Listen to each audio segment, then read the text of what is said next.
Let's take a ride on the Polar Express. One Christmas Eve many years ago, I lay quietly in my bed. I did not rustle the sheets. I breathed slowly and silently. I was listening for a sound a friend had told me I'd never hear. The ringing bells of Santa's sleigh. There is no Santa, my friend had insisted, but I knew he was wrong. Late that night I did hear the sounds, though not of ringing bells. From outside came the sounds of hissing steam and squeaking metal. I looked through my window and saw a train standing perfectly still in front of my house. It was wrapped in an apron of steam. Snowflakes fell lightly around it. A conductor stood at the open door of one of the cars.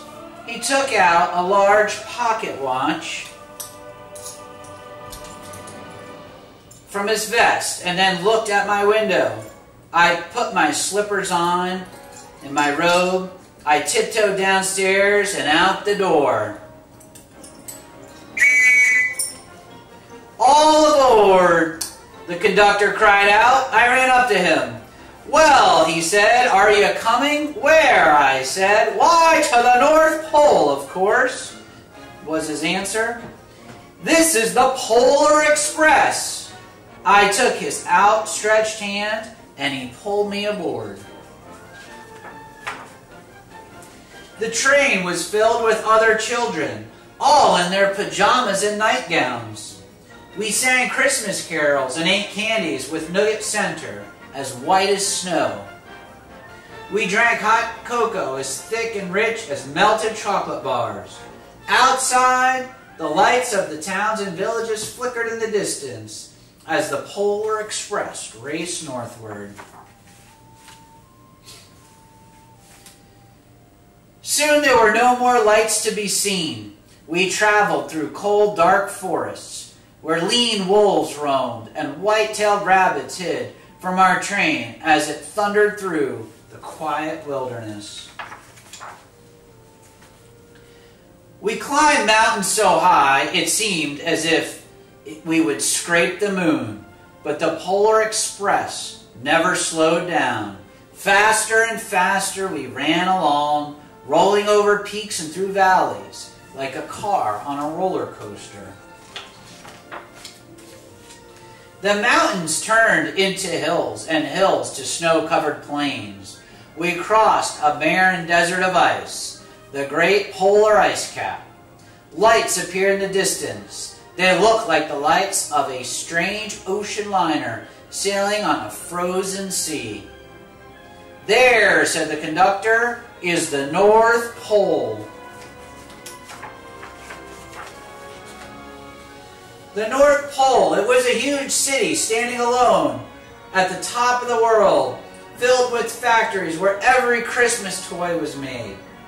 At first, we saw no elves. They are gathered at the center of the city, the conductor told us. This is where Santa will give the first gift of Christmas.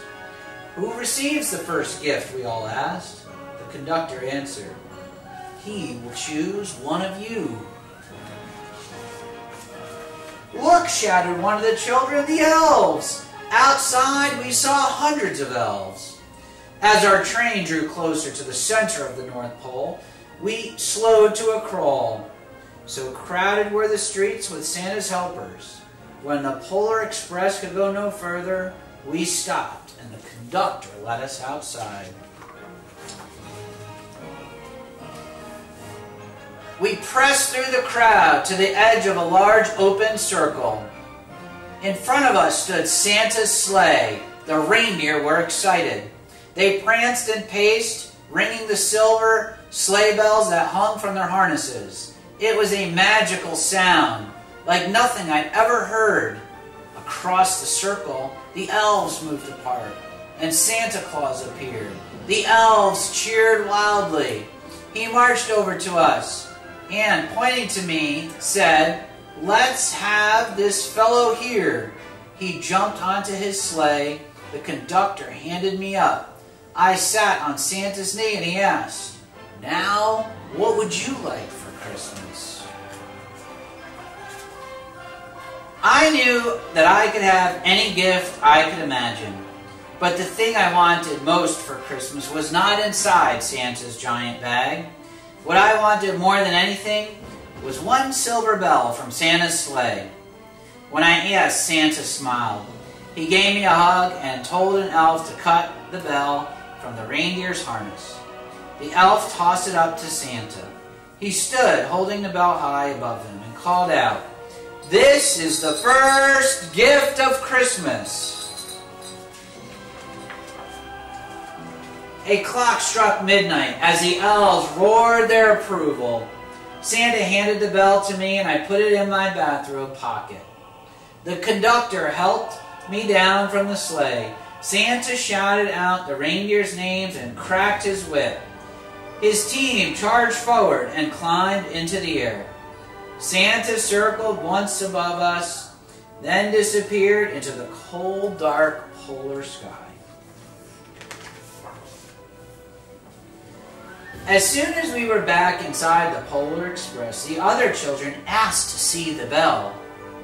I reached into my pocket, but the only thing I felt was a hole. I had lost the silver bell from Santa's sleigh.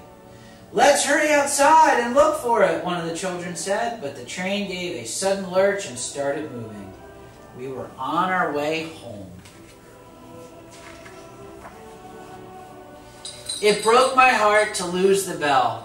When the train reached my house, I sadly left the other children.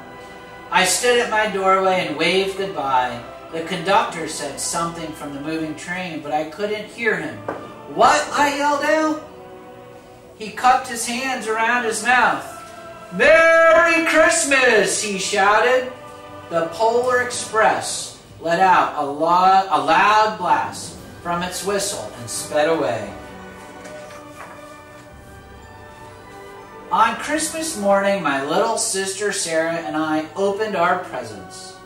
When it looked as if everything had been unwrapped, Sarah found one last small box behind the tree. It had my name on it. Inside was the silver bell. There was a note found on the seat from my sleigh. "Fix that hole in your pocket. Signed, Mr. C." I shook the bell. It made the most beautiful sound my sister and I had ever heard. But my mother said, "Oh, that's too bad." "Yes," said my father, "it's broken." When I had shaken the bell, my parents had not heard the sound. At one time, most of my friends could hear the bell. But as years passed, it fell silent for all of them.